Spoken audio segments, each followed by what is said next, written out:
you know, homelessness could be cured. They say between 20 and 40 billion dollars, you could fix homelessness in America, and a lot of that is just making more homes. But guess what? It's different in England. I was watching this homelessness in the UK versus the USA, and listen to what this guy says.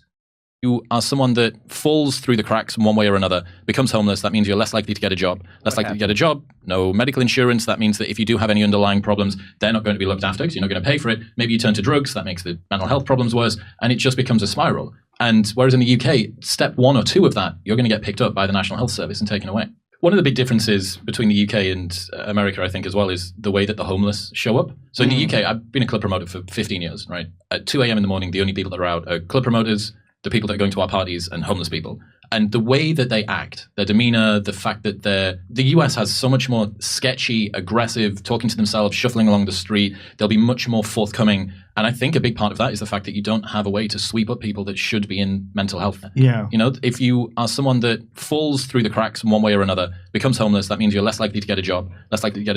No medical insurance. That means that if you do have any underlying problems, they're not going to be looked after because you're not going to pay for it. Maybe you turn to drugs. That makes the mental health problems worse. And it just becomes a spiral. And whereas in the UK, step 1 or 2 of that, you're going to get picked up by the National Health Service. Wait, they didn't say what would Reagan do and turn all their loonies out on the street?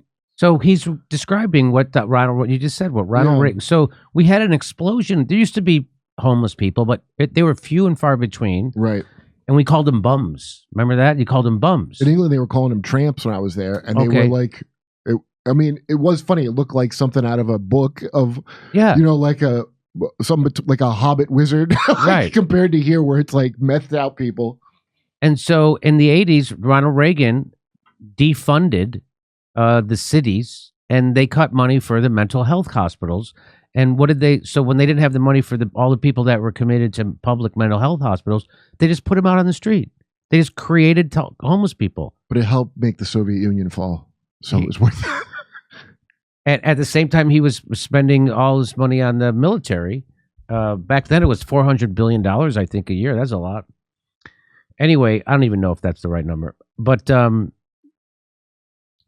so they have health care in the UK. So ever since Ronald Reagan, we've had homeless people all over the place, and a lot of them are mentally ill.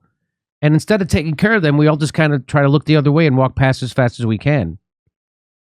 And if we had public health like they have in England, you'd have to take care of those people who have mental ill problems, because that's a health problem. And so they have universal health care. So they get those people help. They actually get them help.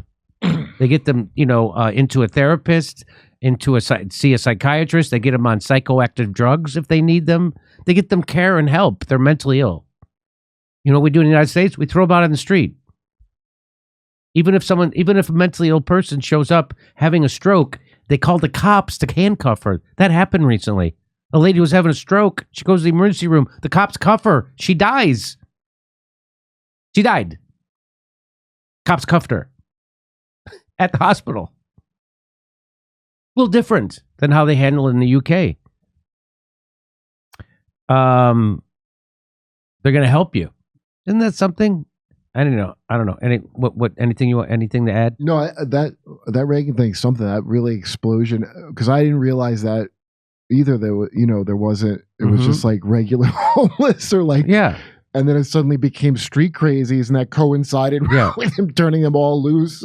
And then they got half the country hooked on heroin, and that exploded the homelessness. And then now people just can't afford it. 40% of homeless people actually have jobs. Yeah, well, that you don't really see them, right? That's why people don't think of it that way. Right. The people sleeping in their cars, stuff like that. Yeah. And or like the number is that 43% of homeless people at any given during the year will be employed. Yeah. So these are people who want to work. Yeah, if they were visible, it wouldn't be obvious what a big problem it is. Yeah, like if you went, it's obvious problem because all the you went into your Ralph's, your grocery store, your Home Depot, and the person who was homeless identified themselves as homeless. You know what I mean? Right. That's what you mean. That's why you don't see it. Yeah. They don't walk around going, "Hey, I'm working here and I'm homeless." Yeah, all people see is Reagan was a real innovator, I guess. He created like a Go to jimmydore.com to see my new stand-up special, COVID Lies Are Funny. For only $10, you get to become a premium member, too. And come see us do our live shows. We're going to be doing stand-up comedy in Milwaukee, Nashville, Honolulu, Los Angeles, Northampton, Massachusetts, Syracuse, New York, Cohoes, New York, Hartford, Connecticut, Baltimore, Maryland, and more. Go to jimmydore.com for a link for all those tickets.